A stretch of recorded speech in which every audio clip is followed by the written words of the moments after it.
Guilty by association. The night proximity became a crime.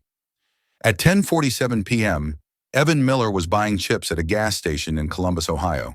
Security footage would later prove it, but Evan never knew that night would become the reason he lost 7 years of his life.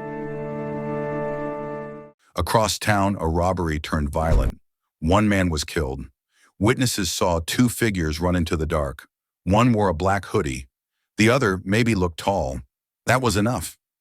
Police searched the area and pulled phone data from nearby towers. Evan's phone appeared in the same zone.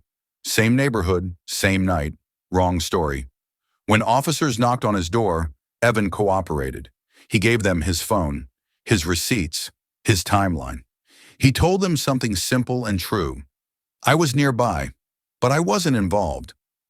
The detectives exchanged looks. Nearby became suspicious. Suspicious became complicit. The man who actually committed the crime had a record.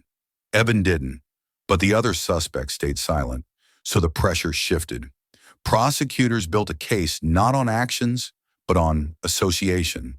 They argued Evan must have known something, must have helped, must have been part of it. No DNA, no weapon, no eyewitness who could identify him, just proximity. In court, the gas station footage was dismissed as inconclusive.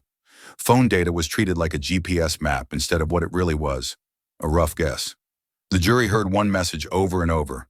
You don't have to pull the trigger to be guilty. They convicted him anyway. Prison doesn't care why you're there. 7 birthdays passed, 2 family members died. His appeal was denied, twice, until a nonprofit took a second look. They reanalyzed the phone data, brought in experts, tracked the real suspect's movements. The timelines didn't match. The real killer eventually confessed.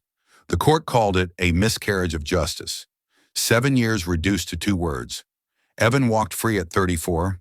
No apology, no accountability, just a warning hidden in his case. In America, sometimes being close to a crime is enough. Not guilty by evidence, guilty by association.